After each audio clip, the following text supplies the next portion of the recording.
I'm a teller of tales, a spinner of yarns, a weaver of dreams and a liar. I'll teach you some stories to tell to your friends while sitting at home by the fire. You may not believe everything that I say, but there's one thing I'll tell you that's true. For my stories were given as presents to me, and now they are my gifts to you.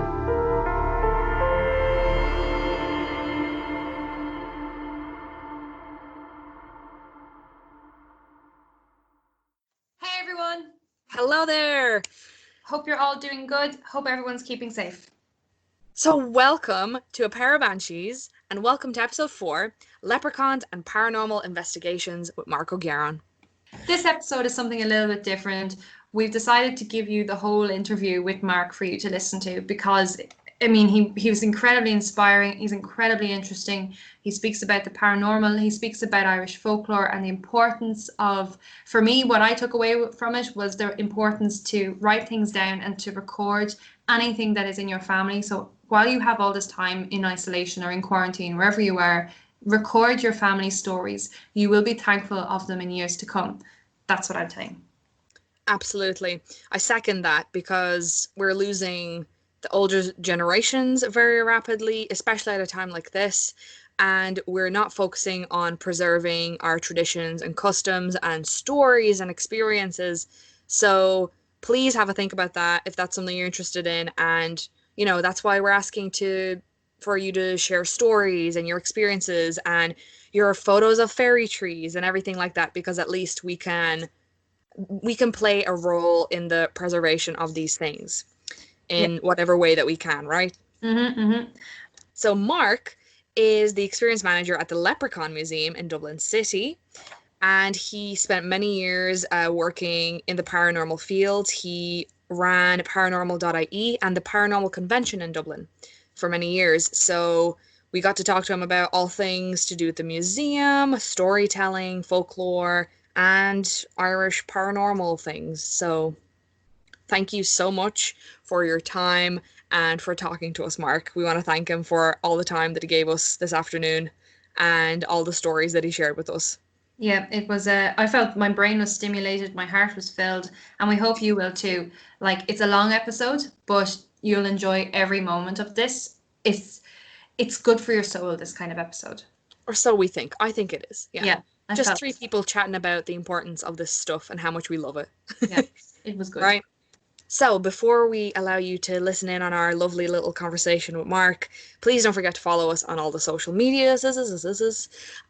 Everywhere we are a pair of Banshees. So you can find us on Instagram at a pair of Banshees. You can find us on Facebook, and we also have a private group on Facebook that you can request to join, where we share all our photos and stories and whatnot. We're on Twitter, we're on YouTube, and we have an email, which is pairofbanshees@gmail.com. So please send in your stories and experiences if that's something that you want to do.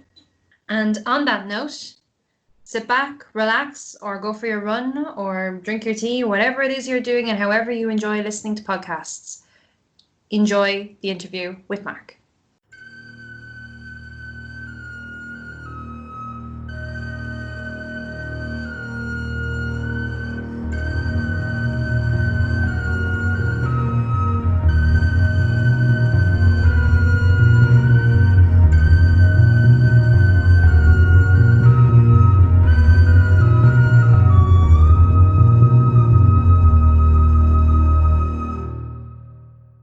Was the paranormal and folklore something you were always interested in? Or like, was it just always a part of your life, or did something happen and it clicked and you're like, this is my thing? I don't know. It's kind of weird. Like, I still live in Tala, but I grew up in a different part of Tala, and I was born in Coppabrook Barracks, so in the army barracks we lived in quarters. But I was pretty young when we moved out to Tala, and I was really quiet. And I grew up with a brother who's 7 years older than me. I have 3 sisters as well. So my brother was watching horror movies and showing them to me when I shouldn't have been seeing them. I think I was 7 or 8 when I saw Nightmare on Elm Street. So I remember going to Videotheque in Tala, and renting out videos, and a 50p fine if you didn't rewind it. But so I grew up with that, but also I used to sit up on top of a dresser in my bedroom and use the backboard, which I'm sure was meant to have a mirror on it, but it didn't. And I used to draw a lot using that as a drawing board. But my view out my window was the Hellfire Club. Oh, wow. So I'm Oh, literally like where I am, there's just like a river and then the start of the hills, and it's like straight up, and you can actually see the structure of the Hellfire Club from my bedroom window growing up. So I just was obsessed with it. So I remember my brother nicked a book from Tala Library called In Search of Lost Gods. I recently picked up a secondhand copy because, I think my brother nicked it because there was probably a picture of boobs in it.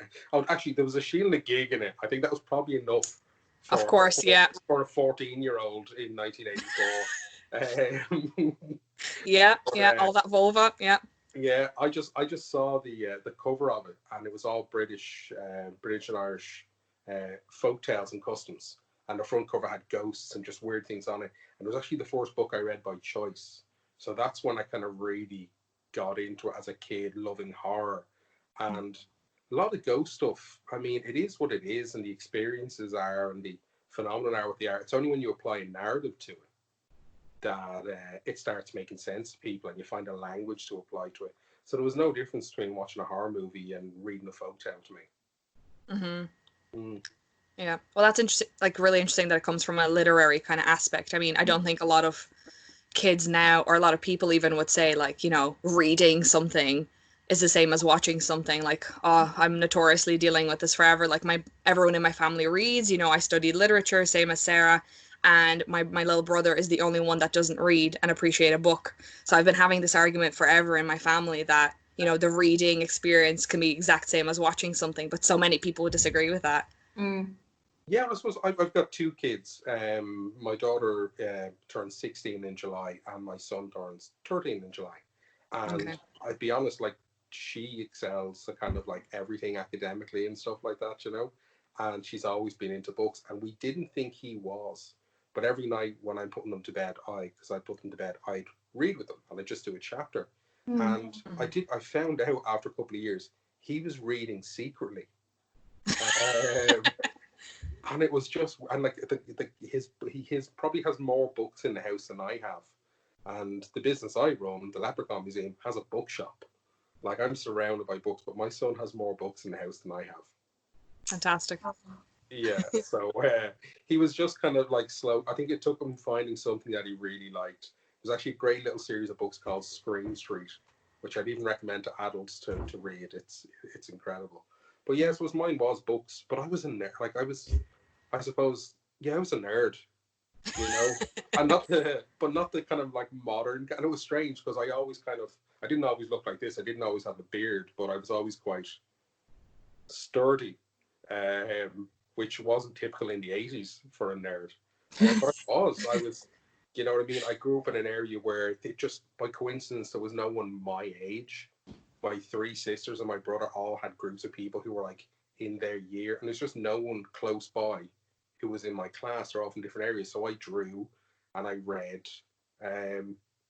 So books You're were that kind of kid, yeah. books were my friends. Yeah, I feel that. I mean, me and Sarah would be the same. We were like, you're that kid. We would have been the kind of the weird art kid, Yeah. So I feel that. Yeah, I feel that. I went on to study art. I went on to study fine art. I didn't join the army, which, like, my brother's still in the army. My dad now is in his late 70s. He's retired, but he was a sergeant major. But I never went down that road. And my dad used to call me the queer fella, or the queer one, which he just meant odd. Yeah. But it was weird. Like, I was studying down near Portland Road, Summerhill area. I don't know if you know that area. And there's a big red brick old convent, and that used to be DIT's fine art department, was down there. Okay. And I was studying sculpture and photography, and I took a picture in the old yard, and there was a figure in the photograph that wasn't there. And then I looked into the history of the building, and it was a mother and baby home. It was a convent, but it was used for loads of different things. And actually, when the first people from DIT went down to kind of have a look at the building, there was three women living there, who were women who'd worked in Clearys. You know, a lot of these women who came up, Mm. never married, didn't have families, and ended up then going into homes. But it was still 3 of the women living in the building.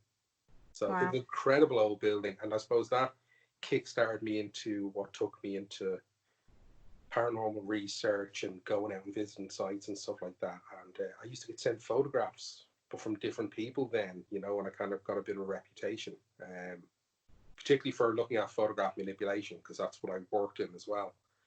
Okay. So it was very easy for me to like kind of like someone would send me something and be like, nah, that's a filter. Like that's a, you know, but I love that there was things that I couldn't explain at all. Okay.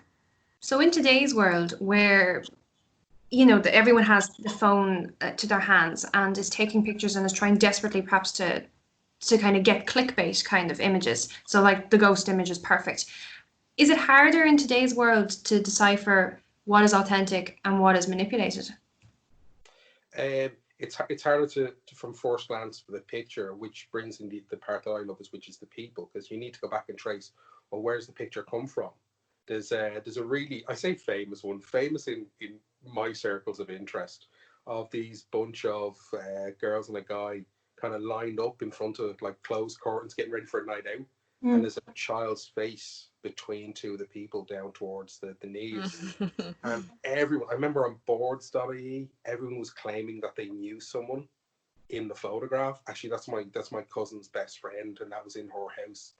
And I ended up actually talking to the guy who took the photograph. He was from Liverpool. But everyone, like people, but genuinely believed that their friend knew someone in the picture. You know, but it wasn't even taken in Ireland. But to look at that one, it was really difficult, because as well, like now, you know, a photograph you take on a phone is excellent quality, but back then there was just so little actual information behind the image. It was hard to tell. The quality wasn't there to really investigate it. Yeah. But it's fascinating. The people side of it is the most fascinating thing, because you can sit down and talk to a ghost, you know, or whatever kind of name you want to put on whatever entity, but it's the conversations with the people around it that's so. I mean, we're doing it now. That's so accessible, you know. That's Absolutely, yeah. That's good. That is I mean, yeah, that's what always, brings the kind of the heart to everything, isn't it? Like people passing on the stories, the experiences, the emotion around everything. So we're pretty fascinated with all that stuff as well. I mean, that's why we've been talking about this stuff for years, just because it's so fascinating, and the stories that come out of people, and the, you know, just asking everyone literally kind of what their opinion is on like entities or ghosts or whatever, you know, is interesting in itself. Well, that's why I'm really lucky. I've ended up in a position which I never planned to, where, well, not this year, but 100,000 people come through the Leprechaun Museum every year. Wow. I'm there more than anyone. I run the business, and I still will tell stories and we'll do tours, but I talk to people at the beginning and the end, like at the box office or in the shop, and people want to talk and they want to be listened to. So I get to hear all of that stuff. When I think back to the likes of like Lady Gregory and Douglas Hyde and that, like traipsing around the country, sit down with people and tell their stories, and it's just, for me, it's like, this is so easy. They come to the door and they're so open to share, you know. It's fantastic. I'm so lucky. It makes it extra easy because the business has a ridiculous name, and it automatically puts people kind of like, you know what I mean, opens people up and they giggle and they laugh. When people are comfortable, they share an awful lot more. But it is, I think a lot of the stuff we talk about in the museum has been influenced by people who've come through, you know, and that's lovely. Yeah, people are so giving of themselves. It's incredible. Yeah, it's very inspiring. Yeah, I like it. We like it. But yeah, I know when I try to tell, I have to be careful. I pick and choose the people who I tell my kind of like love of folklore or paranormal to, because I can get shut down very quickly. I can see the eyes glaze over or the eyebrows raise into like a frown, and I'm like, okay, I'll just retreat into my little ghost corner over here. So it's like, it's lovely that you have an environment where people do share. Do you ever find that there's stories that maybe have stayed with you afterwards? Yeah, like I grew up hearing a story, weirdly a leprechaun story, which was in the Phoenix Park, and I think it was around the early 1960s. A guy found the kind of body of a leprechaun, the mummified remains of a leprechaun. And I grew up hearing that story because it was from down around Crumlin, which wasn't far from me. And I think a friend of my mother's was somehow involved with the situation. But the guy brought the whatever it was, he brought it home and he put it in one of the big old matchboxes. And he used to charge people to come into his house to look at it. And this guy, yeah, I know, it's so fucking hard. That's Well, am I allowed to swear on this? yeah, absolutely. I'm sorry, It's ridiculous. I don't mean to. It's so uncouth. Yeah, so the guy ended up quitting his job, and he had his daughter and her best friend on either side of their front door, taking the money off people as they came in. But in the 1960s, you had people traveling from all over the world. It was like, you know, having the face of the Virgin Mary on a piece of toast or something like that, you know. And I told a story to Tom, who's the owner of the museum, who's very hands-on and always kind of there and hanging around. And I told him this story, and he was familiar with it enough, but it was never a written down, you know, beginning, middle, and end story. And after a while, it just stopped. Well, we were open. We opened March 2010, the museum, and I think we were about a month open. And there was these two ladies came in, you know, I'd say late 60s. Hard to kind of tell what age they were. Two English ladies, I thought. And I was down in the shop talking to some other people. Next thing, Tom, who'd been talking to them, called me over, and they were, Mark, these ladies are talking about that story from Crumlin that you were talking about. And I was kind of, it was a new, I mean, we had the ash cloud at the time, if you remember the volcanic ash cloud. Oh yeah. So we were the business, we just opened a tourist attraction on an island, and there were no flights. So my role was very, you know, pressured. And I suppose I wasn't the politest when I came over, which I deeply regret. And I was like, yeah, no, I know the story. And the woman, she grabbed me by the wrist, and she says, well, what you don't know is, she says, I was the daughter's best friend. And I was like, wow. So I ended up talking to her for like a couple of hours and not doing my job, and Tom was so okay with that. It's like the best date I've ever been on. But this lady, she was telling me, yeah, she'd moved to England not long after that it all kind of quieted down. And I was like, what happened? What was it, you know? And she was like, it was a leprechaun. And I'm not in a position to question her. You know what I mean? She was there. Yeah. I wasn't. I just wanted to know more than the story I'd heard. And she told me that, yeah, she remembers like taking the money, and on a Friday she'd be given a little bit of money to go and buy like some sweets or something like that. It was like that was her pay. But she told me she was staying over with her friend one night, and they were upstairs. She says they were reading an annual. Remember, like the Bunty and all those kind of annuals. Yeah. They were reading an annual, and they were under the covers with a little kind of torch. And she said next thing she heard this growling from outside the window, but they were upstairs. She says, and the room just went dark. Like it went from being like dark to proper dark. And she's telling me this, and I'm like amazed listening to this woman. And she said they didn't sleep all night. She said you could just feel, you could hear the breathing of this massive dog outside the second floor window. And the next morning, as soon as they realized the sound had stopped, they didn't remember it stopping. They rushed downstairs, and the dad was asleep in the armchair, which was a really common sight, like even for me growing up. But she ran downstairs to tell the dad, but the matchbox was empty. And the dad went nuts. The dad actually beat the two of them, she told me. Said that they must have broken it. They were playing with it, you know, like a doll. And they'd broken it, and he was furious. And yeah, people stopped coming because there was nothing to see. The man never worked again, apparently. She told me her family then kind of moved away because they were having a bad time. That's why they moved to England. And she's telling me this, and there's things in my head clicking in the story. And I'm like, well, the dog was a shook, which is a creature which will come and it'll return things to the other world as one of its roles and stuff. And she didn't know any of that, obviously, because to her it was a thing that happened. She didn't. And she started crying. And I'll be honest, I got a little bit teary as well. She was still holding my wrist the whole time. You know, didn't even ask me. But it was amazing. Like, and we had a big hug when she left, but she told me more stories of her going to a picture house over in England and walking by a laneway, and with her sister was bringing her to the pictures, and she looked down and she saw a banshee in the laneway crying and combing her hair. And when they returned from the cinema, they'd gotten a phone call. She was very detailed in her stories because they didn't have a phone, so it came into the neighbour's house to say that the grandmother had died, and like it had a massive heart attack. And she was like, she'd seen the banshee, but her mother would hear none of it because obviously she was dealing with the fact that her mother had just died. But that was incredible, and that was like my first like couple of months in the museum. Have someone share something like that with me was amazing. I always kind of wrote off the story of the leprechaun for a couple of reasons. When I asked her to describe it to me, she talked about the little kind of like mummified hands, and it was kind of closed in on itself.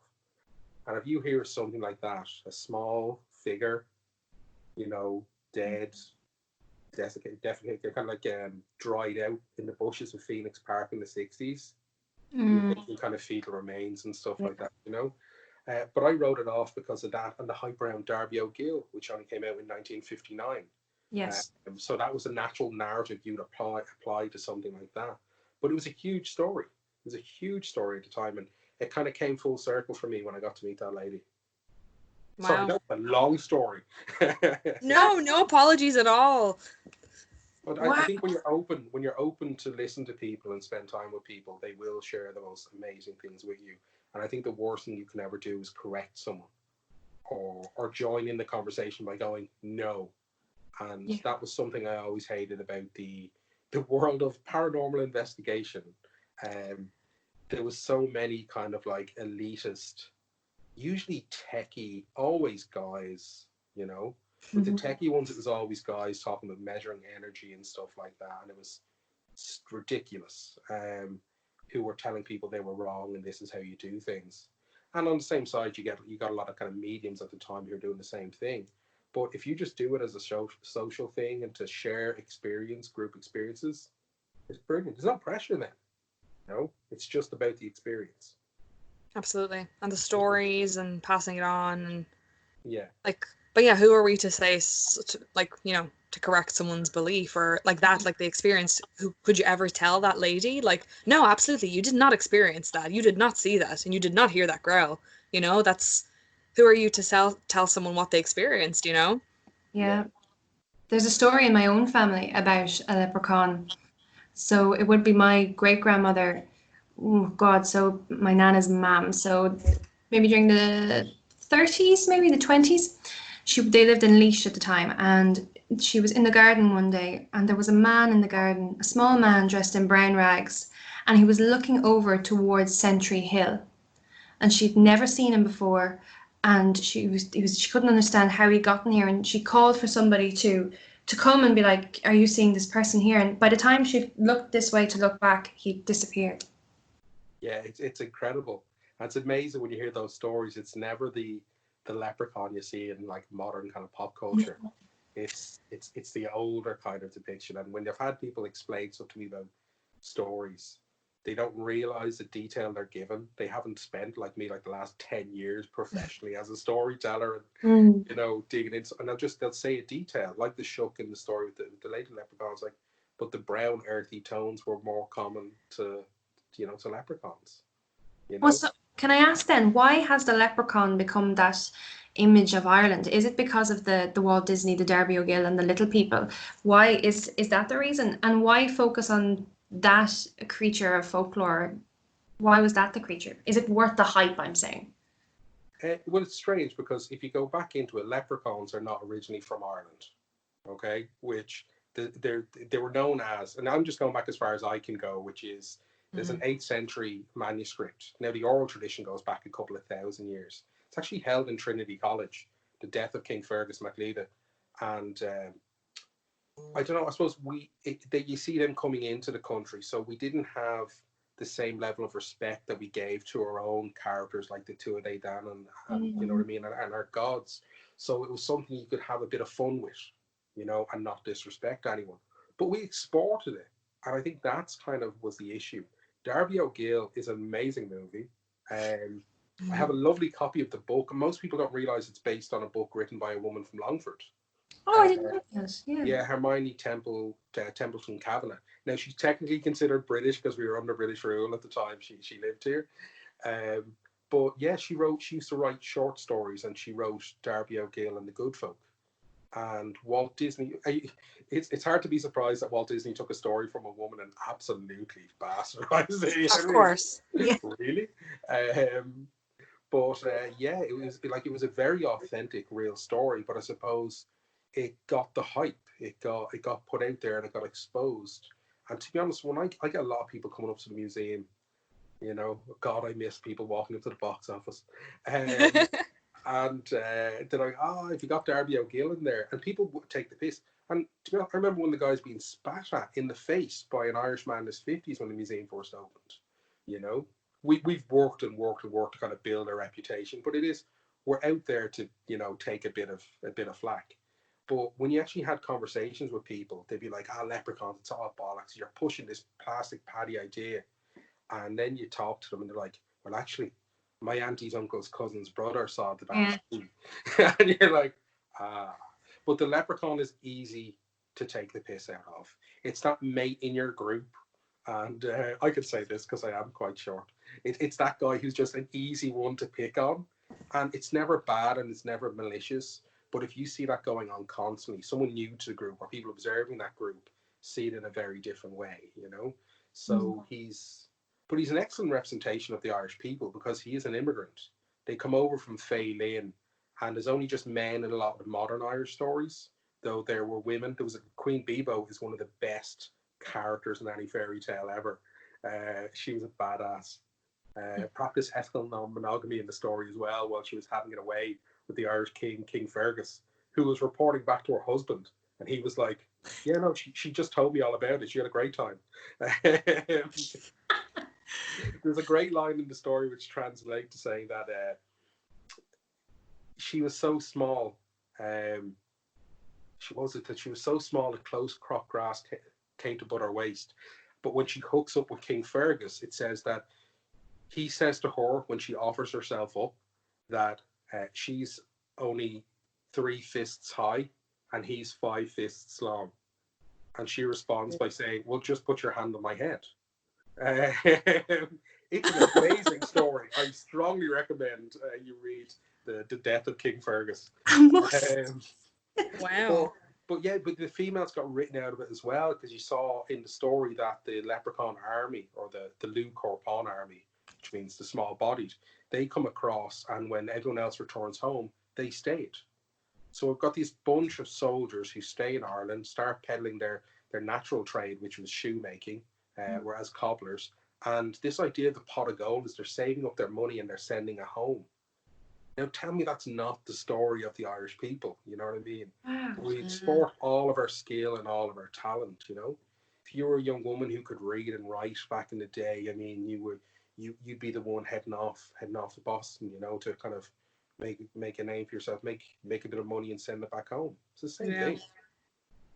So while the Leprechaun, technically not Irish, great representation of the Irish people, but I don't expect people to understand that, and I would never get defensive over Yeah. But go read that story. It's absolutely I brilliant. will. Absolutely. Down. 3 nights in a row. It's amazing how much is lost, you know, through like Chinese whispers, you know, like how you pass on the story, and it passes into media, it passes into all these different mediums, and it mutates and it evolves and it becomes this, like, as you're saying there, the image of the leprechaun, we have this cheesy, the man in the green robe and the pint of Guinness and everything. That's like what the pipe and the kind of the top of the morning, you know, that's that stereotypical thing. Yeah. Wow. I'm a little bearded man with incredible green eyes. I've had the piss taken non-stop for 10 years, but it's so worth it to engage with people. But people, I mean, we have a leprechaun that we were given. He's a big, giant stuffed leprechaun at the end of the museum. And it's fine to have him in the shop because by the time you come through, you've gotten where we're coming from. You've actually spent the last 45 minutes to an hour with a completely unscripted storyteller.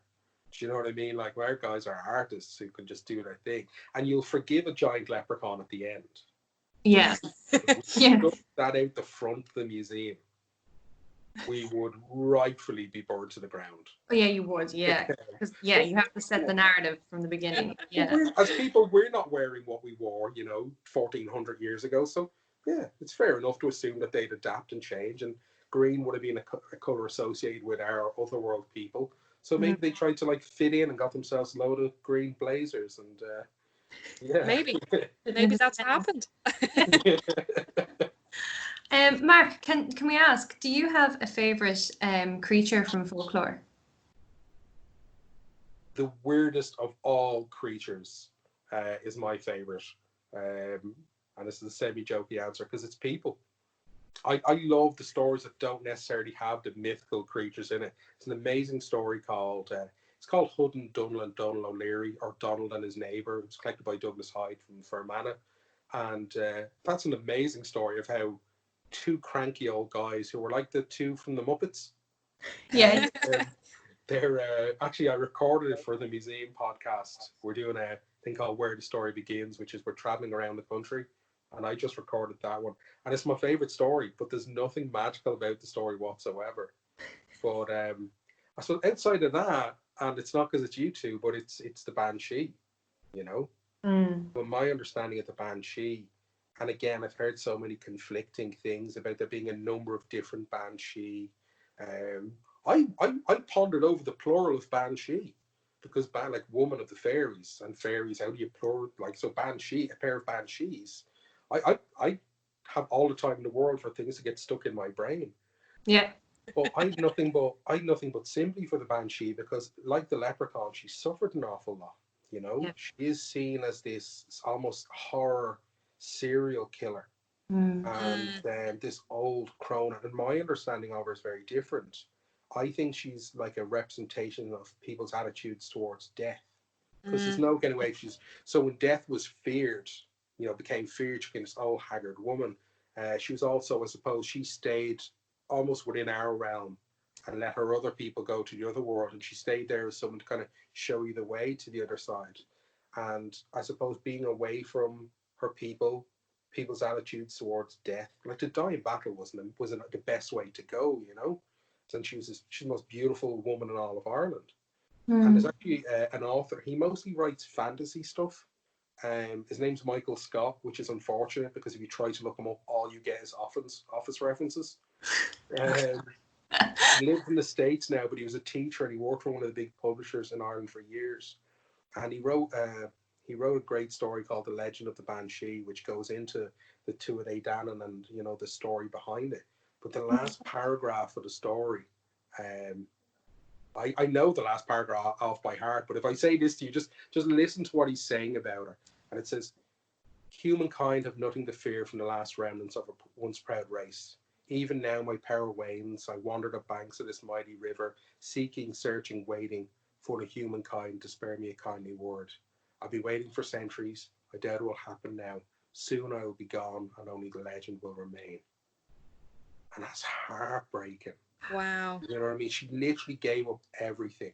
And the scream of the Banshee is keening, it's funeral singing, it's beautiful. Listen to Sinead O'Connor do it, you'll just cry. But yeah, she's my favourite, but she's one of the most misinterpreted characters. I mean, you're a pair of Banshees and you don't seem like serial killers at all. No, I promise we're not. No. Yeah. Wow, how you said that, Jenny, there is just really kind of like, oh, that was not believable. Yeah. I practiced it and everything, damn it.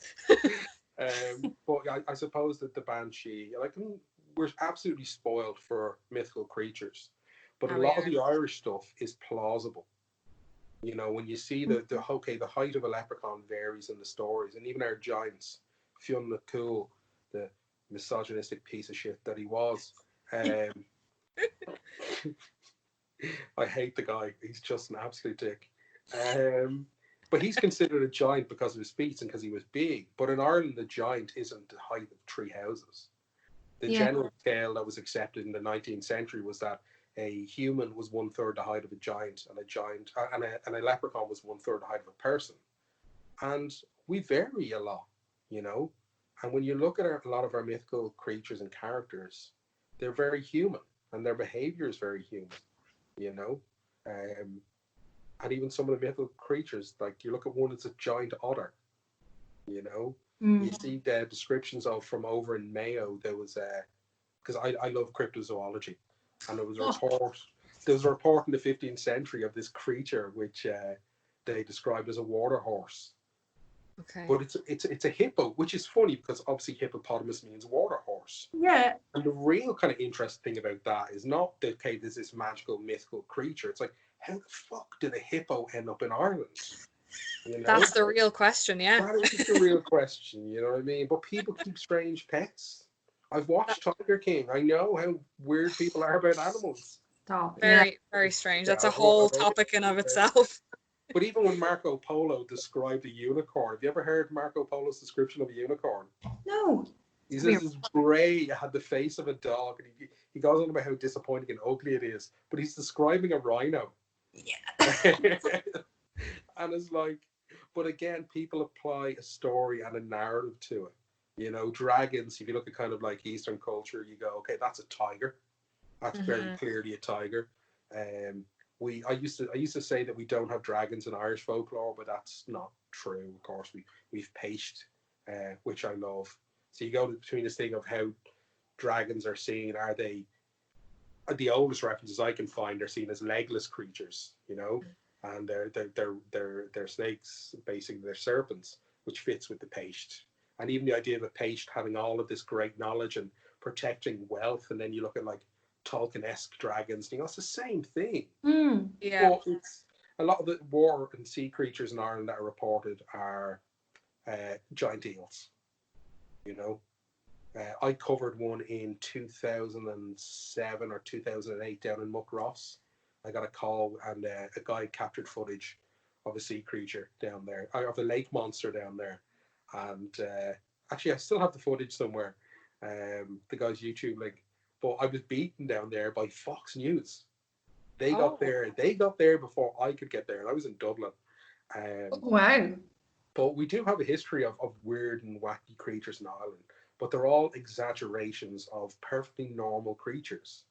And if the Irish are known for anything, it's exaggerating. You know, you start off with the creature like, oh no, he was this big. Oh no, when I saw him, he was, and suddenly it's a dragon. Do you know what I mean? Yeah, the worm has become a dragon. Yeah, it happens all the time. Yeah. Wow.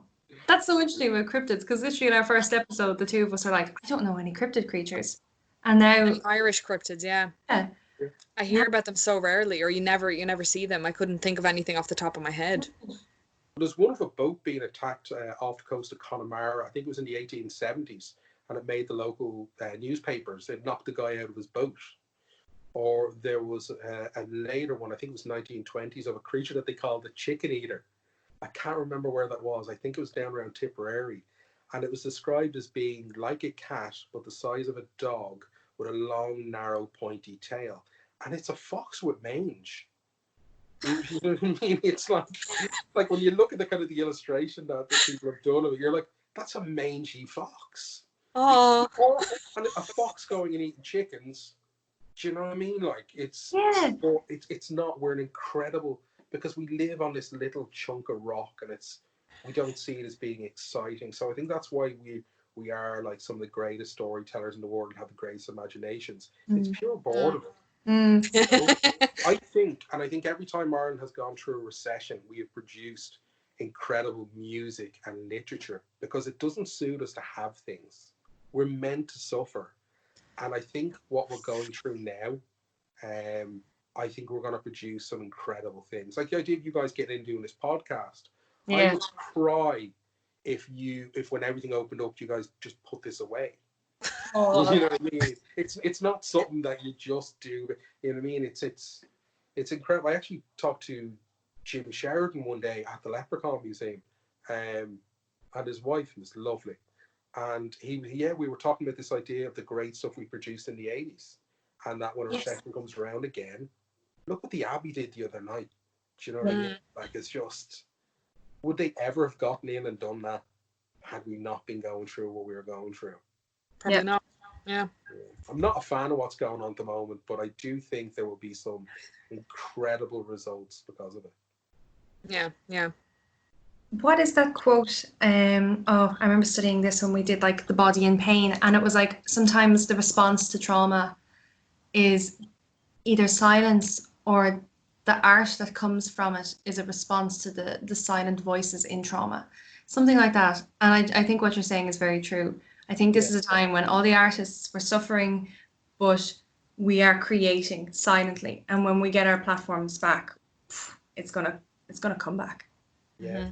And it's people who wouldn't like so the staff in the museum every Friday night we meet up on Zoom, and we set an art project every week. So the first was we had to do portraits of each other, and a couple of Amazing. guys who had never had said they hadn't drawn since they were kids produced the most amazing stuff, and week on week it's just gotten funnier and funnier.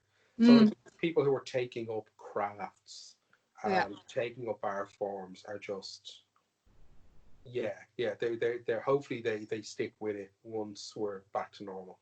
I hope so. I hope so too, yeah. And we will stick with this. This just gave us it was the catalyst, you know, Yeah. all this time to actually start on it. And now that it's up and running, we can hopefully keep the fire lit, you know. Yeah, Yeah. because two of us be talking to each other going, someone needs to listen to our conversations. They're just too good. Like that to be overheard in Dublin, that book that with the website then and the book, like I mean, Yeah. people are amazing. If it's great when they invite you into their conversations, and thank you so much for bringing me into this. But there's something special about eavesdropping and hearing something maybe you shouldn't hear, or that's not meant for you. You know. The best Oh yeah. I ever heard on an eavesdrop was I was up on, you probably know this, Mark, you know, Lochcrew Hill, where it's a Neolithic tomb, and on the equinox the sun comes in, and I was up there during the equinox, and I was kind of just admiring the stones, and there was a woman very close to me, and she was talking. She's like, I found out he was cheating on me before he had died, so I got his ashes and I threw them down the toilet. Oh no! That is brilliant. That is brilliant. I was like, okay. Wow. Lochcrew is amazing though. Lochcrew is fascinating, and it is a very special place. It is, yeah. 4 or 5 times a year, the staff of the museum, a bus pulls up at 7 in the morning. We turn up. We don't know where we're going. Tom has arranged a school tour, but we get to go and visit incredible sites. You know, went to Cesar's tomb. I mean, it's incredible. Like kind of to get to go and do something like that is great. But I was at Lochcrew, and do you know the kind of little visitor centre, little cafe and shop? Mm-hmm. We were in there looking at, like, they show you how the house was set up. Yeah. There's a little crib, and it's creepy because it's like a coffin kind of shape, the head of the little rocky crib. And next thing, walking through the courtyard was this really old guy, Michael, and the lady called him over, and she said to him in front of all of us, she says, what can you tell us special about that crib? And he goes, that was my crib. And then she showed us a picture of him as a baby in the crib. And to me, like, don't get me wrong, an amazing sight. The carvings in, I know it's not Newgrange, it's not as impressive. It's older than Newgrange. But to me, just that little bit about seeing the guy who slept in the crib was just, that was my takeaway for the day. Like, which is, I suppose it's not that impressive, but it was real. It was very real. Very human, yeah. Yeah. He was grumpy. I thought he was going to join in, and I was thinking, if I was running that visitor centre, I'd script that, or I'd have him do it. It's like, no, he just said, yeah, I slept in that, and then walked off. Oh, yeah. As you do. But yeah, like on sticking kind of with that, what we always talk about this, that Ireland is so rich. We have so many things to see, such a rich folklore and history. And yet I see that mostly, native Irish people basically kind of just either don't care, they're apathetic to what we have, or they don't care, or they're just not interested, or they don't even know that these things exist. Why do you think that is? Or like, why is there a lack of interest and passion in all the things that we have here when it's such a rich history? There's a few reasons for it. We're not very good at being enthusiastic, you know what I mean, about ourselves. You know, we don't compliment ourselves. We're quite self kind of decorating in that way. But I do also think the handling of the sites. Now, I'm not going to give a hard time to the OPW or anything like that, but there's no getting away from the fact that these spaces belong to the Irish people. And I've no problem with paying an entry or making a donation to these places, because the work that goes into them is fabulous. But it's not as accessible as it should be. Yeah. You know what I mean? And to be honest, all it takes is turning up and having a conversation, and people open their doors to you. You know what I mean? It's unreal. I know there's an awful lot going on with the Hellfire Club at the moment, with them looking to do the visitor centre up there and do work on it.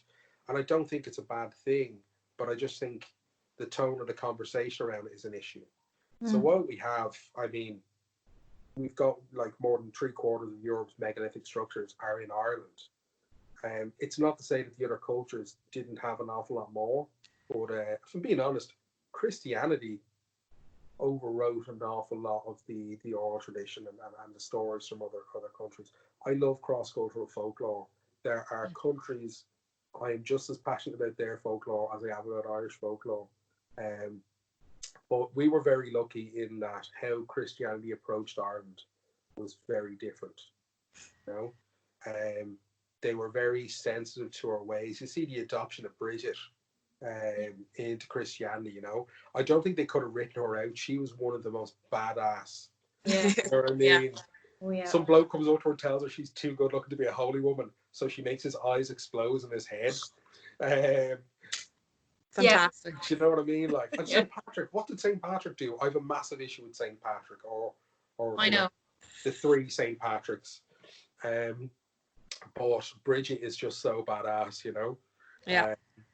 And but even our approach to St. Bridget, you know, we make the crosses in school when we're kids. How do we not celebrate her as a people?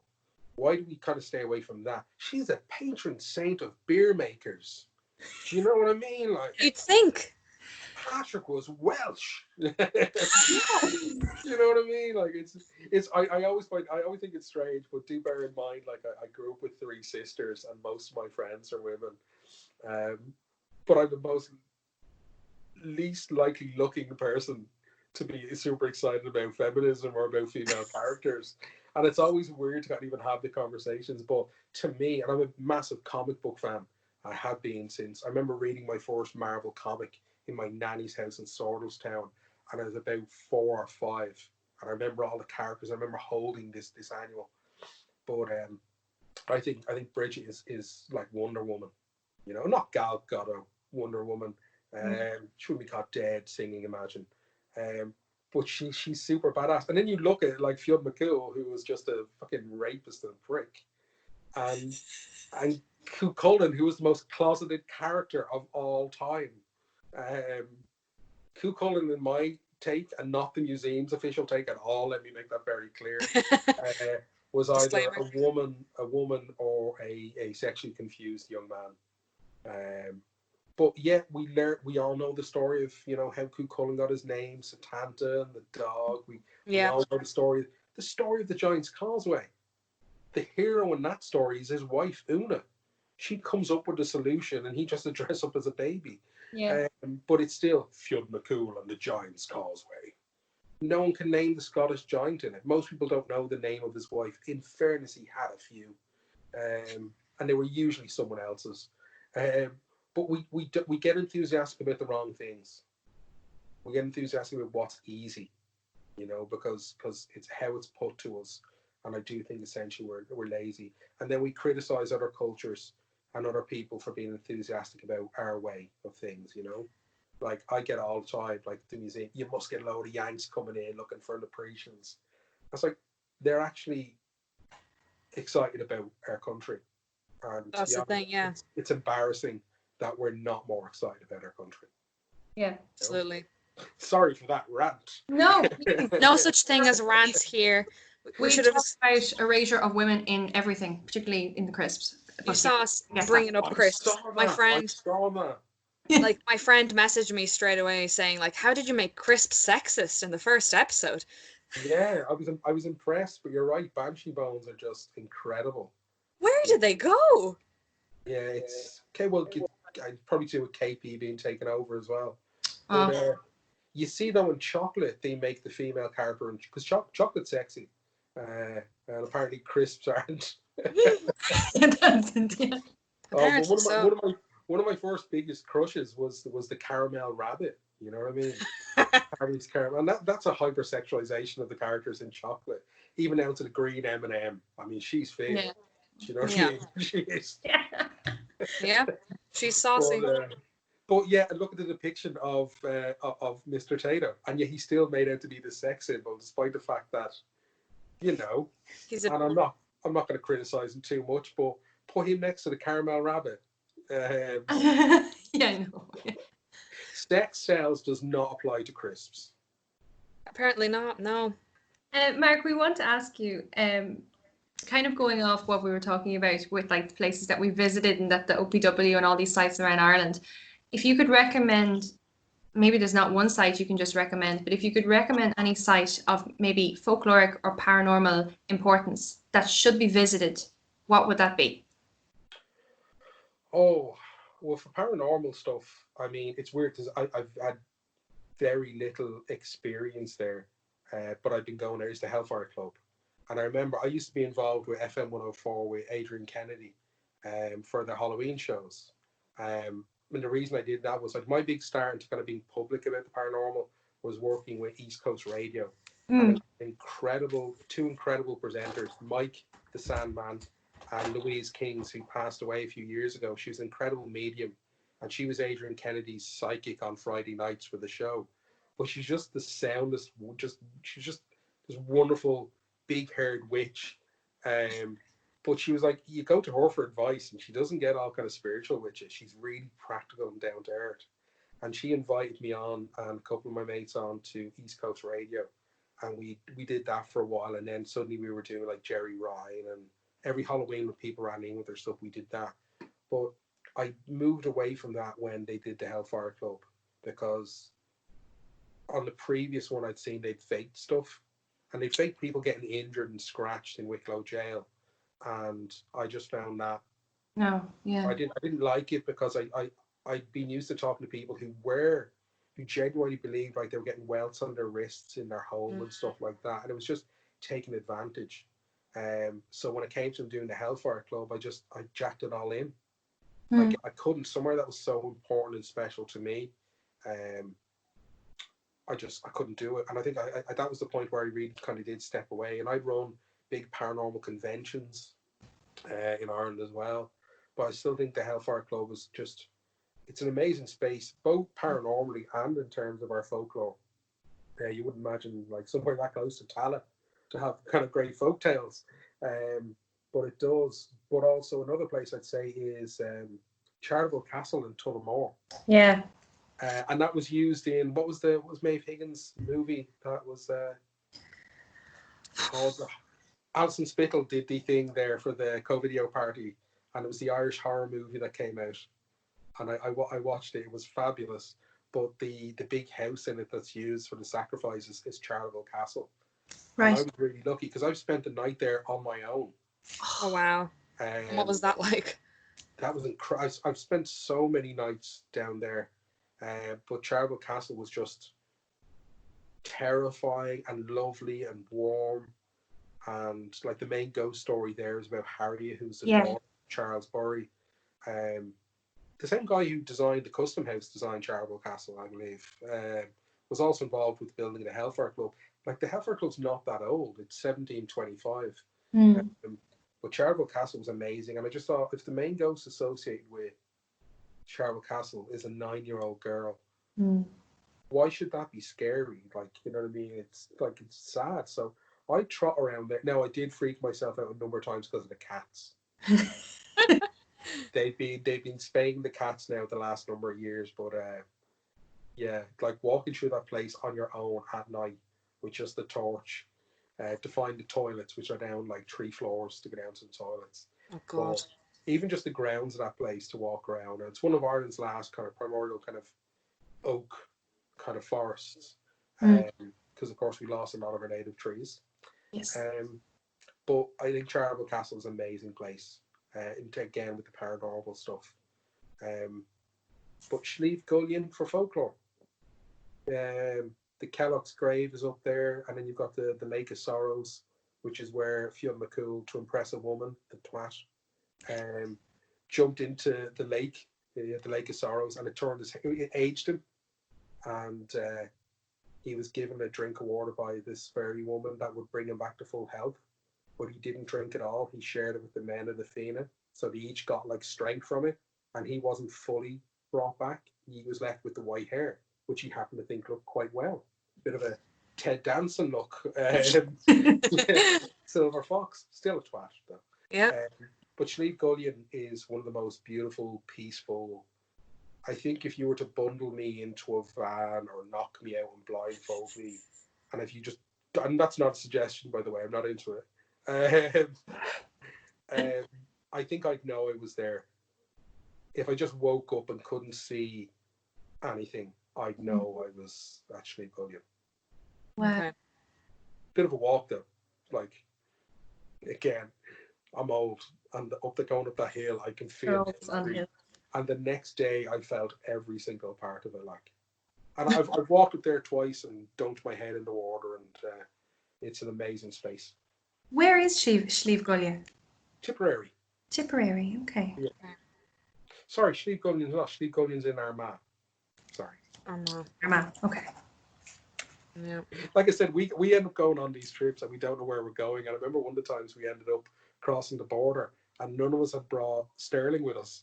And we ended up in this little town, and the bank machine was out of order, and Tom, the owner, had to pay for everything.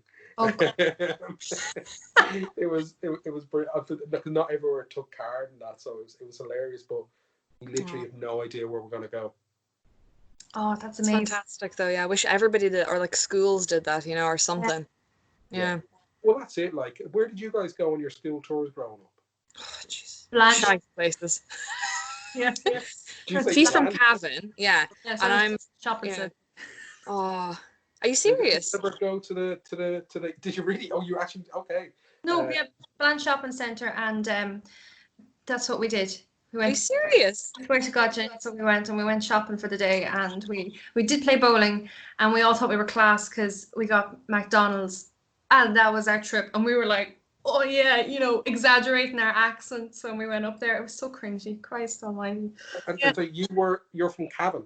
Yeah, I'm actually from just like when I look out my window, I can see Lough Crew Hill, so I'm right on the Cavan-Meath border. And yet you went to Blanchardstown on Can your you imagine? trip and not to Lough Crew, which is free to go to. That's And horrendous. you didn't go to the Shannon pot, like the birth of the Shannons. Nope. Yeah, Nope. No, I don't think we did anything that was kind of about heritage in my secondary school at all. No. Actually, I think Like one everything of you know is knows- from your own research and everything, yeah. Yeah. Which is insane. Like, because I've been down there obviously to see her, and the richness and beauty of the stuff that's just there is amazing. I'm blown away every time just going out in her garden, you know, and they bring them to Blanche. Yeah, Blanche. I went to the Coca-Cola factory so many times as a kid, but it's like you can't travel 5-10 miles without coming across something that's amazing. And if you want to engage the kids, now we don't get a huge amount of kids in the museum, which I think is a shame. I'd love to write the school curriculum when it comes to dealing with Irish folklore. I know all the reasons I shouldn't be allowed.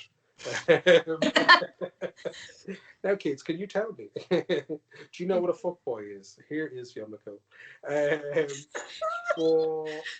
And then Jenny, where are you from? Oh, from all over the place. But I've been out here in Dublin, in Lucan, for most of the time. I lived in Wexford at first, and then we moved to Dublin. So on my school tours, we went to Lilliput, like adventure centres, things like that, or just was it Fort Lucan? That's just here. Just really small adventure centres.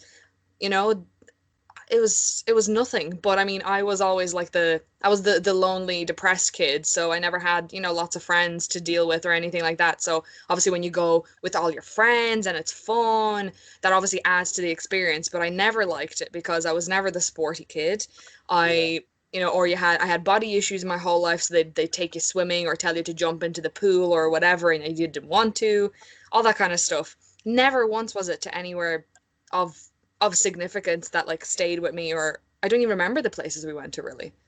Yeah, it's crazy. Like, I mean, talking about those adventure places, it's good to get kids active. I wouldn't have been sporty myself either, you know.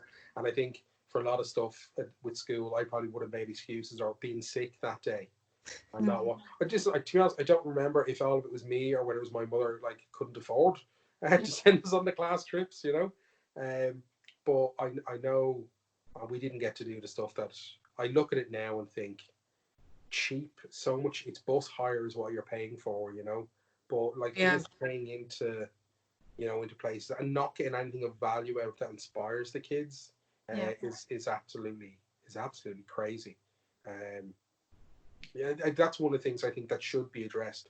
But the great thing about what this kind of situation we find ourselves in the moment is when the schools do come back, I think, you know, it should be September, October, hopefully. I'm hoping people have a greater understanding or a greater appreciation of our landscape. Being told you can't travel outside 2 kilometers, you're thinking all I want to do is go down to the beach. All I want to do is go to the mountains, you know. So maybe those things will become cool again. You know? I hope so. I hope so. Yeah. Yeah, people are just looking for something different to look at when they're on their 2K rock. It's like, or there's a rock, walk. They're like, oh, this tree. Let me go look behind it. What's here? You know, it's just I didn't even I couldn't even do the 2K because I was really sick for the start of this. And oh no. I literally didn't leave my room for 14 days. I was in isolation. And then I went to the doctor afterwards and he was like, oh no, you had it. You had it. So I was like, oh, really? He's like, yeah, because I'm left with a few kind of like residual kind of issues at the moment. Well, I wasn't even doing the walks, you know, I wasn't even getting out. The last couple of days of being properly sick, like when the kids went to bed and I went downstairs and I went out the back garden for like 2 minutes because that's all I was able for. But I was so lucky. Emily here, my wife brought me up like 3 meals a day. You know, brought them in, he took stuff away, but I as soon as I could step outside, I appreciate my garden, walking around the estate. But I hope on a bigger scale than that now, people will actually properly appreciate what they can go and do. I really hope so. Yeah. Sorry, I dragged that down energy-wise, man. No, No. Feeling better. I'm feeling much better. I'm able to do this. Yeah. And I've dropped the dress size, which is fabulous. This shirt used to gape in the bad days when I sat down. Like, and now you're like, look at me. Yeah. But yeah, I think things are going to be, things are going to be very different or not different at all. And I'd like to think we'd have making this relevant to this as well, like kind of how people, you know, approach stories and that escapism of stories. We're all suffering and engaging in different ways now to our imagination, but we can't escape the fact that there are a lot of people in this country who, due to, you know, illness and mental health and, you know, disability, live like this all the time. Yeah. You know what I mean? And that's terrifying, and that kind of really kind of hits hard, you know. Yeah. It's not funny. Yeah, it's a strange one. It's I think people are going to be contemplating a lot. And I hopefully people move past the point of just being angry and giving out about the restrictions to actually kind of reflecting a little bit. But remember, a lot of these kind of great stories that I love, you know, were written by people, well, not actually written by people, they're mostly just told by people who only had like kind of their local community or the household around them. The sun went down, so you couldn't work out in the fields anymore. You came in, you had a drink, you shared food, you know, and you told stories. And we're not in that different a situation than those people where only we're more aware of what we don't have. Yeah. And in that way, kind of the ignorance was bliss in that way. You know, they literally had what they had, and they did a lot better with it than a lot of us are doing, myself included. Yeah. Going back to your roots again, that kind of, I find I'm doing that a little bit more myself, even by spending time outdoors.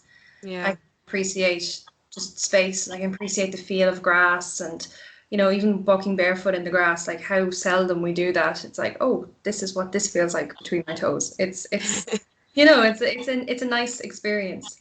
But Mark, I'd love to ask a few questions about the paranormal aspect. You can ask me anything you want. Oh, good, because I'm like this. I'm buzzing about this. Okay, so I suppose firstly, did you went on ghost hunts? Is that correct? Like you ran paranormal.ie for a while, didn't you? I did, yeah. Yeah, I did that. It all started off through boards, and there was just a bunch of amazing people on there who were.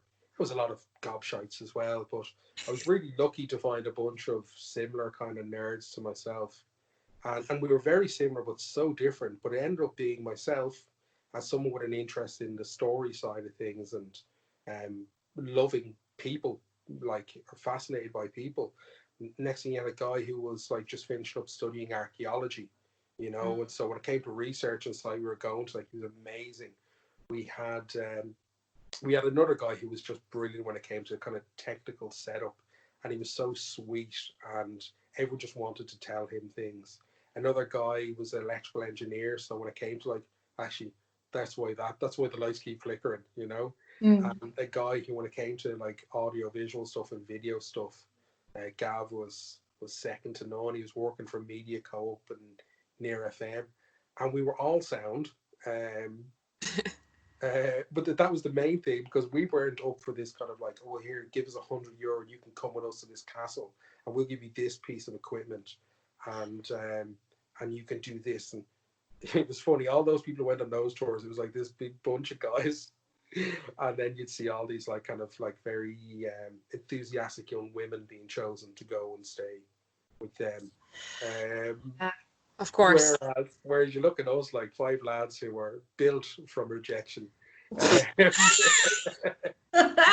We're just we had every mix and match, some fabulous. I remember one woman, she's like, no, I'm gonna have to get back now, you know, because my daughter's over with her granddaughter staying in my house to look after the dog. And I get like, these were brilliant, and it naturally led to doing conventions, which you could not guess what the topic was if you saw the people walking in the door. That's fantastic, though. That's something I love about all this. Like, you can't just look at someone and go, they're a paranormal weirdo.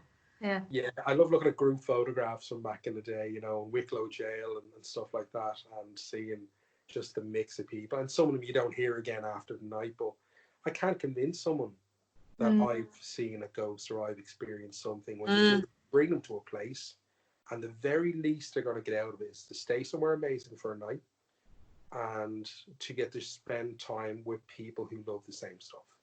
Yeah. Yeah. Community. That's what was important. That is beautiful. What kind of equipment did you bring with you? See, that was the thing. You know, these people who were saying like, "Oh, you need this, and this is a ghost detector, and these rods, and this and that." Yeah. Yeah, which was you know, that's fine. Like, I got exposed to a lot of great stuff. People using pendulums and dowsing rods, and you know, stuff like that. But you then had people like who kind of knew what they were doing in terms of like the audio and cameras and using IR lights and stuff like that, which was just, you know, it's the same stuff if you were documenting wildlife in the dark. You know what I mean? You just need to be able to capture notebook and a pen. Then all these things came out, which were like, you know, is the K2 meter, which was a ghost detector. Yeah. Which I found one in the shed or something the other day. It's ridiculous. Now, if you were to run it along a wall and you were looking for an AC current, like, I mean, that's fine. You can tell where wires are. And if you did leave it in the middle of a room and there was nothing there, I mean, it should be fairly constant on a wall where there's cabling going through and power running through it. But if on a bed in the middle of a room of a, you know, 16th century Norman tower house, it starts bleeping and flickering, you do have to wonder. But it's just an indication that there is something that all you can say is, I don't know why that's doing that. And I don't know why is the best result you can get from anything. Understanding something. Then you apply a narrative, and then you apply the stories, and that's when you bring in, you know, this idea that other people have experienced thing, you mix it up together. But just the whole kind of, that's weird. Yeah. Yeah. But photographs, my favorite photographs, again, are the shots with my mates and messing in places, and photographs with people who came along. But in terms of equipment, like I said, just stuff for documenting reactions. But there is nothing that will tell you a ghost is there. Okay. Was there ever a time you were on a ghost hunt and you were genuinely terrified?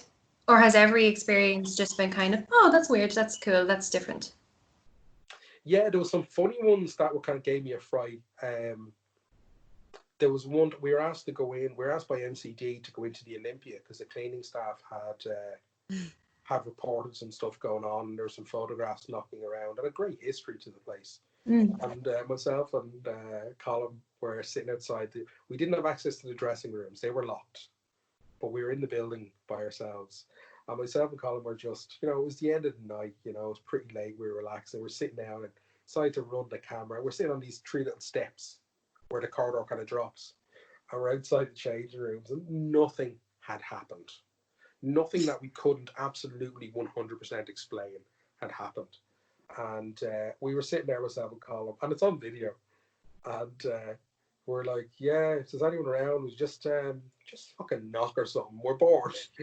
And next thing you know, these 2 loud knocks came from the inside, the door of the dressing room. Oh. No, again, that's such a drafty old building. You know what I mean? So we looked at each other in shock. It's very funny footage. And then we said, all right, that's grand and all that, but don't mean to be a dick or anything, but if you do it again, we'll leave. And within 3, because it's that thing you see where they wait 20 minutes and then there's a knock. Yeah. Literally, as soon as I finished saying that, 3 big loud knocks on the inside of the door. And our fate, we're just like, well, we've now got to leave because we said we would. Yeah. So now, if we'd asked 5 times, and you see it with the likes of like shows like Most Haunted and Ghost Hunters, and I'm very lucky. I know some great people who work on those who've worked on those shows, who are wonderful, genuine people. But editing does a lot. But there was just 2 of us with this little Sony camcorder and 2 requests, and within a few seconds, 2 responses. So you're like, okay, I don't know why that happened, so I leave. But that was funny. But we were we're on the Meath Cavan border at Loch Sheeling. Oh, yeah. Yeah. And if you know Ross Castle, there, Benita Walker, the owner, an absolutely lovely, lovely woman. We used to go down there, and we were again at the end of the night. When we got relaxed, that's when the most stuff happened. When we were just kind of chilling out afterwards.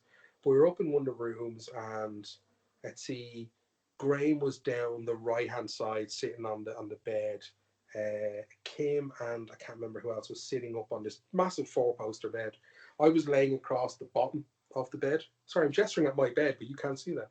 And Niall and Gavin were sitting on this kind of like wooden structure on the other side of the room, and we were just chatting and hanging out. And next thing, the room got darker than dark, like in that with the story of Leprechaun. It just, a shadow passed over what was already a dark room. And suddenly I felt something grab my ankles, and I thought it was Graham, and then it was clear it wasn't. Do you know how you might, I don't know if you've ever changed a baby's nappy, but if you hold the baby like with the thumb and the 2 fingers, you hold it with one hand. I felt like my ankles were being held like that, and when I went to sit up, I couldn't, and I felt like my face was being held down. I know how ridiculous this sounds, by the way. And it was weird. It really hurt, and the bed started to creak. And there's only so much pressure you can apply to yourself when you're lying down, Yeah. I didn't suddenly get heavier, and it was weird because Niall came over with one of his meter steel electrical engineer, and there was a massive kind of spike of some kind of fluctuation around where my head was.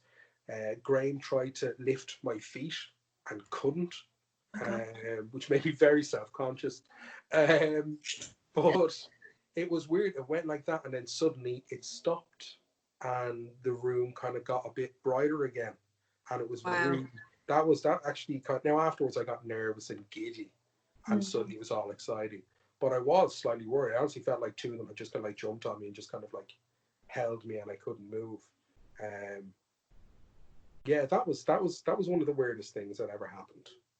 Wow. But again, that was purely anecdotal. There was me, and there was other people in the room. There was another 1, 2, 3, 4, 5 people in the room.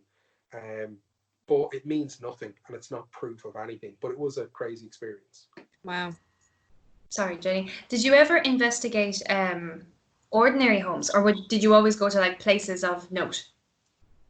No, I went to homes. It was weird. It was something I never used to want to talk about, because it was very personal. Oh yeah. But you'd have someone on, let's say Jerry Ryan, for example, and Jerry was always awful to me, on air, because he was a dick, but he wasn't really. And he'd be slagging people off when they ring in. He goes, you taking your medication, or are you on the wacky stuff? And he'd make comments. But he was so caring when he went off air. He'd talk to the people, and he'd on occasion ask me to ring them or call around and see them. And yeah, I went out to a few houses. I remember going up to one in Stony Batter, up around Prussia Street. Mm-hmm. The woman she'd been through an awful lot, and she was absolutely fine after like going up to her twice and just having conversations. She became comfortable with the smell in the houses and stuff like that she was getting. But I couldn't tell her what. All I could do was listen to her, share my understanding and my experience, and that allowed her to make sense of the situation, which made her comfortable with it. And that was a really sweet one. It was really interesting because there used to be all tanneries up around there, and there was this overwhelming smell of leather, just kind of in the kitchen, just came up out of nowhere like wet leather. And that was one that she associated with. That smell would come, and then something would happen, a door would bang or something. But that was usually the initial kind of sign of something going to happen. And the woman said, because we talked about, well, what do you do when you get those first initial signs? What do you want? She says, well, I wanted to stop. And I says, well, then, just say that then. It's your space, it's your house. Just say, this is scaring me. I want you to stop. And nothing happened after that time I smelled it, but that was all I experienced there, But that was incredible. There was three really that was one that stood out to me because it was just really nice, and she was just such a nice woman. She had the best biscuits. She had the best. The box, the Rovers. Oh yeah. Yeah, she was not scrimping. That was nice. There was a really sad one. I won't say where it was in Dublin. It was really sad, because the woman had been living there with her partner, and her partner had passed away, and she sounded amazing, but she'd been sick for a very long time, and you could see all the evidence in the house of the care that she'd been receiving and that. But the lady was under a lot of pressure. Her partner, her family, weren't comfortable with the fact that these two women had been living together, and had had the relationship that they had. And they, even though they didn't live in Ireland, they wanted your one kicked out of the house and to sell the house. And she was under a lot of stress, a lot of pressure. But what she was describing in the house, she felt that whatever was there was demonic. I think if you were to look at it, and again, everything she described was her experience. It's very subjective, but you could just see there was an awful lot about it that was very sad. If you look at it, I mean, if either of you had epilepsy 100 years ago, 200 years ago, it's demonic possession. You know what I mean? You're witches.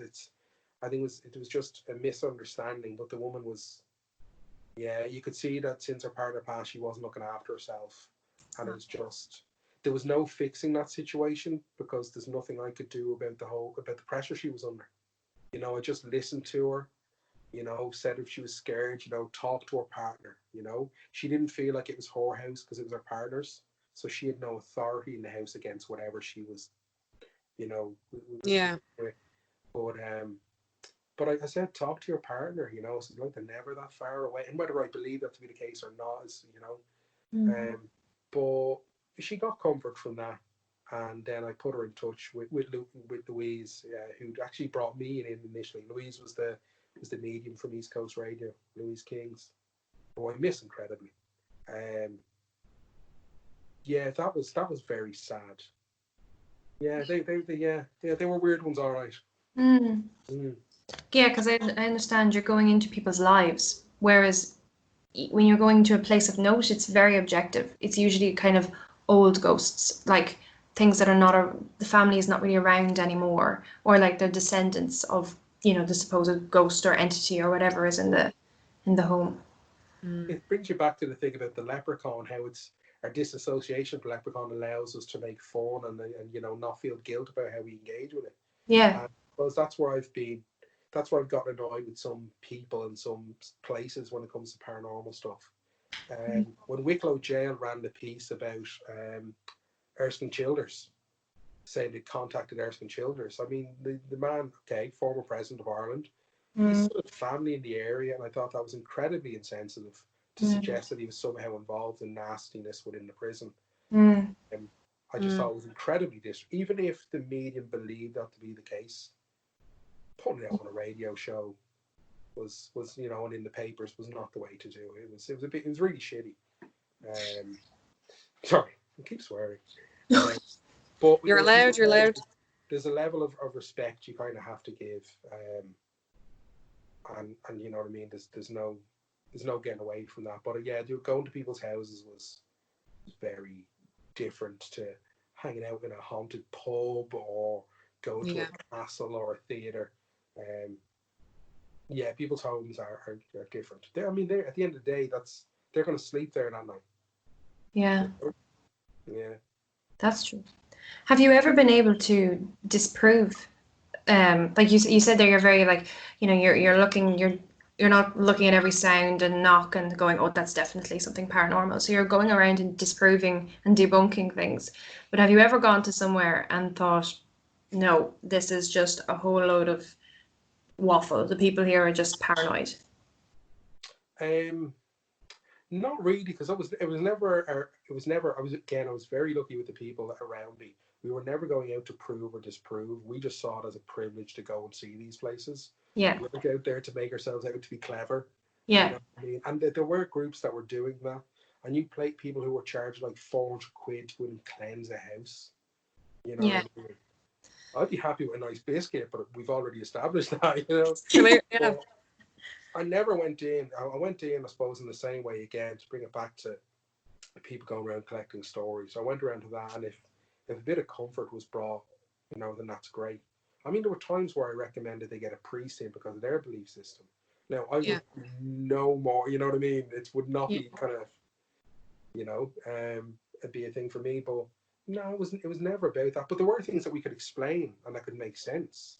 There was one house we went to, and it was awful. We went to the house, did a new baby. Actually, we found out after being there the first time that the couple had broken up. But the stress in the house and noises over the baby monitor and things moving in the house. And the house had been lived in by a guy who had gone to Austria and threw himself off a bridge. Again, all recent kind of history. But his brother, and a local kind of known kind of unusual character, was the landlord. And we discovered he'd been letting himself into the house. We found this will freak you out. And again, this is what I mean about people being unusual creatures. We found a note stuffed behind the mirror in the bathroom that was screwed to the wall. And when we took the mirror off the wall, he'd written like just his brother's name and RIP and the date that he died and the date that he'd written it. And when we went up into the attic, because they heard things in the attic an awful lot when they were in there, and they'd left the house after hearing very clear movement in the attic one night. And when you look into the attic, it's fine. You've got all the apex beams. We walked to the other end of the attic, and as we turned to walk back, all on the side of the beams, he'd written stuff about his brother and RIP and the dates. So the noises over the baby monitor, I can't explain that at all, unless he was listening in with similar frequency on another baby monitor or what it was. But the couple since got back together, which was great. But that was where we went in and we looked around and we approached things in a, like, I suppose, a non-emotional way, apart from being considerate of the young family. But yeah, that was probably one of the freakiest. It's like a movie. I talked to someone from the area who knew the landlord, and he was like, yeah, he's, you know what I mean, he's an odd one. He'd be sitting on his own at the bar, you know, an awful lot. And he was heartbroken over his brother, obviously, you know, and that clearly messed him up. He must have loved his brother. But That was a weird one, to go in and find all that and be able to explain it to them. They moved out as well, like, obviously, and they got their shit sorted. They got everything went back to normal for them. You know. Wow. Ugh, I have like tears in my eyes I listening. know. Yeah, It's a eerie. really hard one to think that, because you've got the sad story of the brother. Yeah. But you've also got like the torture. Like, it's clear your man was in the attic when they were in the house hearing that, and that's like, God. It's freaky. Yeah. Yeah. yeah, Oh. yeah. So if you go to a house and you don't get anything on your ghost hunt, does that necessarily mean the house is not haunted? No, not at all. We can only again ever talk about our experiences. One of the things we always ask people to do is to keep like just a notebook. Same thing when I ask someone to keep, if someone's having trouble with an ex, I'm like, keep a notebook by the bed, write down the instance of it, look for like a pattern or a frequency in what you're experiencing. Is it early in the morning? Is it, you'd ask people to do stuff like that. But no, how am I in a position to tell someone a place isn't haunted? But I can't even tell you what that means. I will by default always give people the benefit of the doubt that it's their belief, that they are experiencing what they're experiencing. But even to have a conversation about the stuff, there's no language to talk about this stuff. There's no, like I said earlier on about energy. Like, okay, what's the unit of measurement of spirituality? There isn't, but energy is the term we used. But even that, like you'll use ghost hunt when you're talking to me, and we were, you know what I mean? We were called regularly kind of ghost hunters. The name of the group was brilliant, to take the piss out of some of the really serious guys who had research in their name and that. We called ourselves the Paranormal Investigation Guys. We found guys like, which is pigs, and it was hilarious because we got jackets. I remember one time we did Wicklow Jail for a Halloween event that was being broadcast. We had two people out in the car park at 3 o'clock in the morning, wanted to take a picture. Want us to go and take a picture. We're like Z list, and it was brilliant. It was ghost hunting, it was paranormal investigation, it was, it was all sorts of things. It just gave us, like, it was just the best hobby. Yeah. Whatever your passion is, whatever that thing is you do, whatever community you're a part of, it's just the joy you get from it. You know what I mean? But then you get politics get involved, and people, it's no different. The scene for that stuff is no different than any other. I know. It's on my bucket list to do a ghost hunt in like a known spooky venue. Like I would just love it, because I grew up watching like Most Haunted and Ghost Adventures and all those programs. And again, when I shouldn't have been, like, it'd be like sitting on my couch like at 7 years old with my mom trying to prove I wasn't scared when I was like, I can see demons in this video, Well, if I didn't feel old before, I definitely do now. Sorry. But I will say, Ghost Adventures, apart from that guy going, killing his wife, lovely bunch of people. They actually came in and did a mini investigation in the Leprechaun Museum. What? It had a reputation for being one of Dublin's most haunted buildings.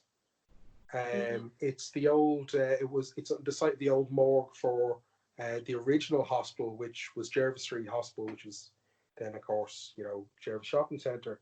You got the church, bar, and restaurant there, and Wolftown Square was St Mary's graveyard. So we had Zach and the guys from Ghost Adventures came over. I was so sound. But I was a huge fan of Most Haunted, and that was the fourth big show. I also had a bit of a crush on F. Fielding. Really? Yeah. But I was really lucky. I was trying to do an interview with a guy called Richard Jones, who was the original, not Richard Felix, who was with Ghost on for years. It's the original guy. And I got his home phone number. And I can't remember exactly how I got that, such it makes me have to be so creepy. But I got in touch with Richard, and he wasn't available. He was so sweet to me, and I had all of his books. The guy's amazing. He worked with Johnny Depp from Hell, the Jack the Ripper. He's like one of the world's leading experts on Jack the Ripper.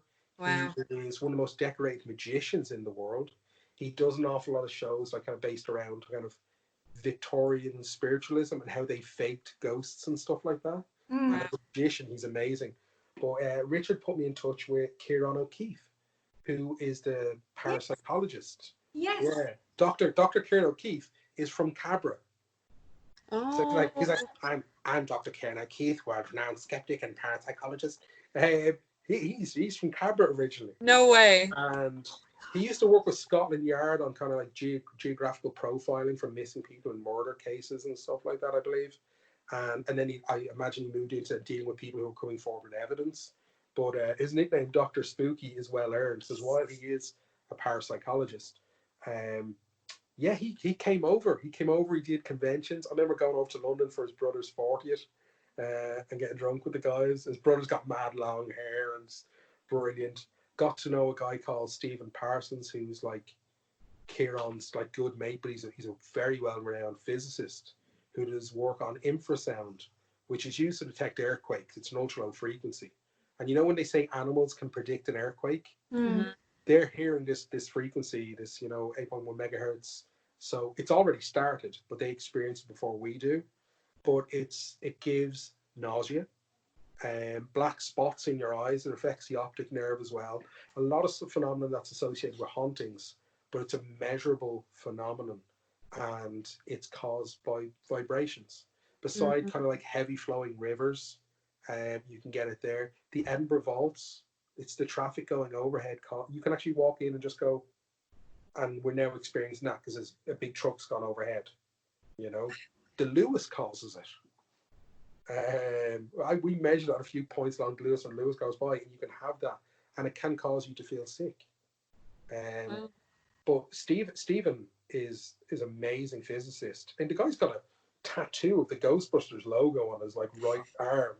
But this is a guy who's worked on National Geographic as a scientist, but loves spooky stuff. And what I loved about them is they had a very similar approach. They're like, this is fun, this is interesting. They're obsessed with what they don't understand. There's no arrogance off them. And I was really lucky to kind of get to meet them, and then they introduced me to more people, and they were just all massive nerds. I love them.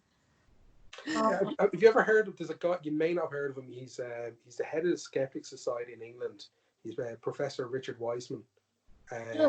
He's a psychologist. He was actually Ciarán O'Keefe's PhD tutor in college, but he wrote a series of amazing books. And I was in the box office of the museum one morning getting ready and counting the flow to open, and I like to have the place open. And I look at this guy standing outside on the grass outside the museum, and I'm like, oh my god, that's Richard Wiseman. Who, like Darren Brown would be like, bowing down to Richard Wiseman. And I was like, Richard, and he's like, because I didn't know him, I knew his name. And it was funny, in the office I had a copy of Paranormality, which is a book of his, and I was reading it, and he was really sweet. He was just kicking around town before getting a taxi to the airport, but he came in, we closed the front, and we walked through the museum together talking about folklore and what people experience and how they believe stuff, and got a lovely photograph with him at the end. I was wearing a poorly fitting shirt that day. The photograph is awful. But we were talking about Ciarán as well, and it was just really nice to know someone who would let me bridge that conversation. It was phenomenal. People have been so kind and generous over the last it's like 20 years of doing this, Wow. But in fairness, the last 10 years have been all about pretty much folklore and the museum, Yeah. But it's always there in the background. Yeah. And you you were part of the Dublin's Paranormal Convention, isn't that right? Yeah, that was myself and the team of guys kind of did that. I said I wanted to do one. I was a bit of a bully kind of when it came to kind of organising that, and we did the first one in Clontarf Castle.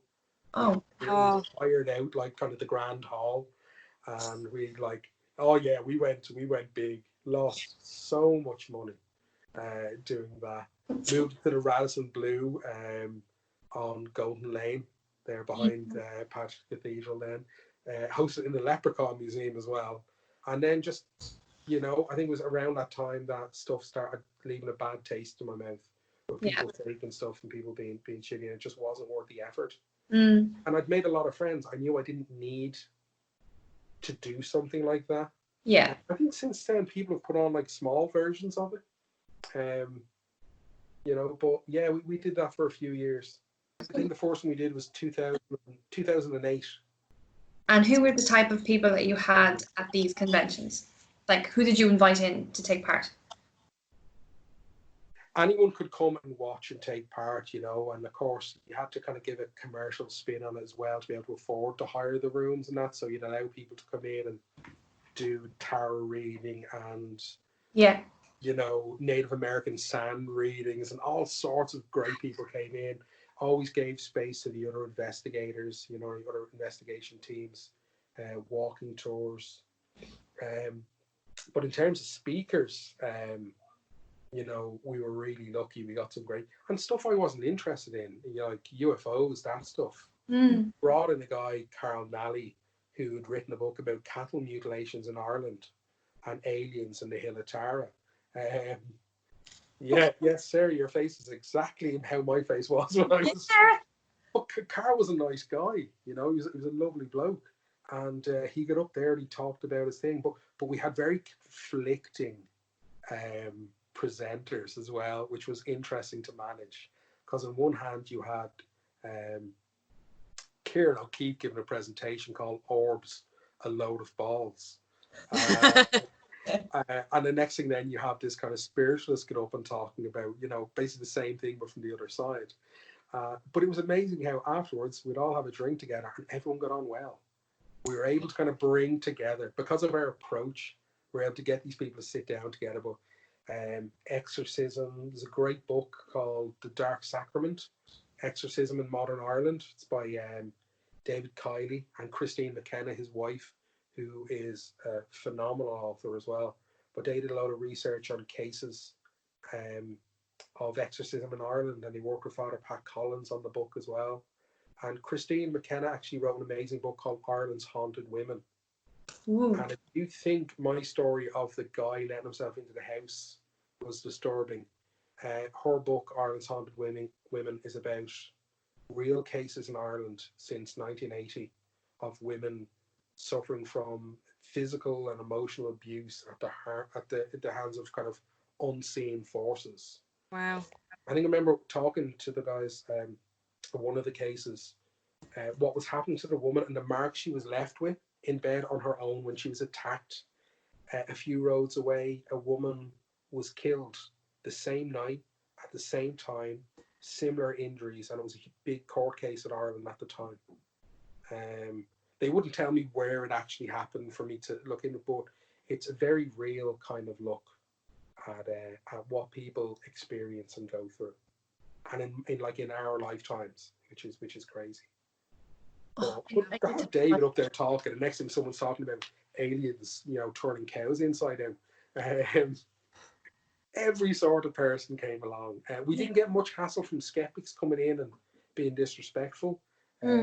Again, we just chucked them out there, you know what I mean? We're very lucky. We look a particular way. I'm a middle-aged white man, which means I'm bulletproof, essentially, and I'm cold. Check my privilege. But we never faced too much, kind of bad press. That's good. Oh wow! I wish when did you pull away from them? I suppose late 2010, 2011. Actually, Halloween 2010 was particularly bad with people faking stuff and a lot of abuse within the kind of investigation kind of community. Yeah. So yeah, probably around then. And at that point, I was in the museum. It was open, and it's a very different way of being able to approach and engage with people. So there's still people doing it today. There's still loads of people going around and doing it. Just you shouldn't have to be spending 400 quid to go and stay in a castle and stuff like that, And no, it's kind of it's a business for a lot of people. Yeah, absolutely. Yeah. Oh wow. Oh, I feel so like I want to buy all these books. I want to meet all these people. I want to go to so many places. Yeah. In my house, I'm like, I'm feeling very inspired after this talk, Mark. But it's Absolutely. amazing, like it's a lot of the kind of normal, regular people that you'll talk to will tell you stuff. You start a conversation about, I'm buying some material in trimmings in a shop, and next thing, what are you buying that for? Well, I'm making a Halloween costume. And then suddenly you're having this conversation, they're telling you their most intimate kind of experiences, which yeah, it's really lucky. Doesn't Yeah. hurt to study a little bit of hypnotism, so you can kind of manipulate people into telling you things. Oh, very Oh, good. No, no. I tell you, the best thing you can have, the best piece of equipment is a good pair of ears, and that's listen to fantastic. Yeah, stuff. That works. absolutely. But Just don't being know it. open and listening. But you're doing it now. People are going to hear you guys and approaches, and you'll get comments, and then like I always tell people, always reply to your comments because it's the start of a conversation. Yeah. You're going to get such amazing kind of like things from people. Some will be weird, but I hope so. yeah, like like what I consider weird, which is Yeah. Okay, so that's probably like yeah, much higher. it's Wow. it's strange, but yeah, you guys are already doing it now, so this is like and the reason you're doing this podcast is because you've already been doing it for all of your lives. Yeah. It's just not being able to stand up and say, I am interested in this, please don't take the piss out of me. Yeah. Yeah. You're right. You're right. Mark, do you know you and I actually, you're going to laugh at this. We met before. I have a funny feeling we had. Yeah. I know we actually know some people in common and stuff like that. Do we? Oh, okay. Yeah. I went, I don't know if it's the way that you'd be thinking of then, because I went for an interview at the Leprechaun Museum when I was 18, about then. I remember I told the Children of Lear story. Oh my God, I think about it now. And I got all emotional telling the story because I convinced myself so much of it. And I was like, oh my God, Sarah, you're such an idiot. But yeah, no, that's how I know you. Okay. Sorry you didn't get it. I mean, you know what I mean? At first you don't succeed, find a new career path. No, that was like there was no way that me starting to get emotional during the Children of Lear was going to get me any job. Because it was like, You know what? It's weird, but I don't know, be complete. So what year was that? Do you know? it would have been 2014, maybe early 2015, around that time. Because I'll be honest, how we look at people has changed so much. Like we've gained so much confidence, and we have hired people who I would not have hired in 2014. I mean, I wouldn't have hired me initially. I'm very lucky. It was actually the paranormal stuff. On the notes, I was down as a ghosty guy. Now that I've seen the notes because I'm in charge now. But we look for something completely different. Like our staff and storytellers now range so much, Yeah. Some of them have a nice kind of academic background. I believe, Jane, do you know Shannon Ninula? Yeah. One of the storytellers in there. Like you'd look at her and go, okay, ticks the box. Like, Irish speaking, you know what I mean, or academic background. But at the same time, then I've got, such an just incredible mix of people who come in and they'll have something about them. And now I'm in a position where I'm more confident in my choices, and I'd be like, yeah, I got to bring that person back. Yeah. That person back again, and I have made mistakes. So maybe you were one of my big mistakes. Maybe you're the one. I know. Like, look. If someone got emotional and cried during a story now, I would straight away have them back for another story. Like, I mean, that just shows conviction and passion to me. I know. Yeah. I know. I mean, it also makes me nervous, but yeah, that's a good point. But it is amazing. Like, kind of like I had no idea who our customers were going to be. I had no idea what our customers were going to want, and it's taken 10 years I still make mistakes, but it's kind of taken 10 years to really know who our audience are. Yes. Like we don't get many Americans. Between you and me, we're not going to get many of them for a very long time now. Yeah. But let's say 100,000 visitors a year, 85% are adults, 75% of the adults are women 18 to 35. We get more hens parties and school tours. So Sarah, you've been inside the museum. Yes. So you know the room with the giant furniture. Yes. Okay. I mean, that's there to get people to kind of lose their inhibitions, and then you put them at that map and they listen and you calm them down. But I would have thought a room with giant furniture, when guys go into it, they would just run and act like Egypts and be fellas. Like, they don't. When you get a few lads, like you've got 20 people on a tour, and it's mostly women, because men naturally see every woman in the room as a potential mate. They're so self-conscious, and I'd say, like, not to generalize, but they're so self-conscious of how they behave.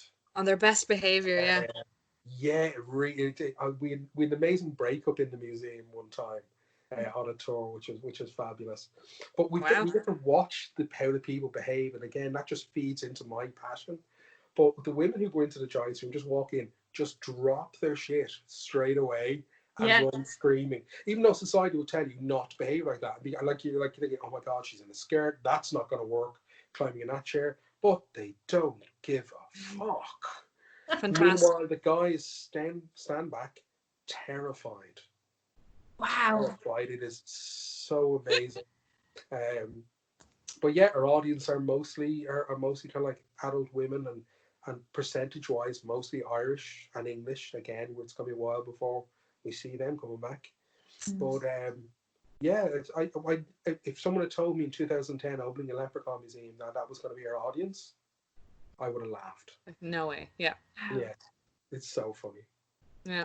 I love that. It's like the inner child is just coming through. Absolutely, yeah. And that's it, like, kind of, and re-engaging with our past and with our stories. I would love to do a project where we get kids, it'll never happen now, kids going into like old folks' homes and working with the elderly. Yeah. And actually record, like, I'm talking like 10-year-olds with recording equipment, being shown how to use it, giving them a technical skill, and getting them to document the stories from you. And not even like big epic folk tales, but like the first time Mary went to the cinema. Yeah, exactly.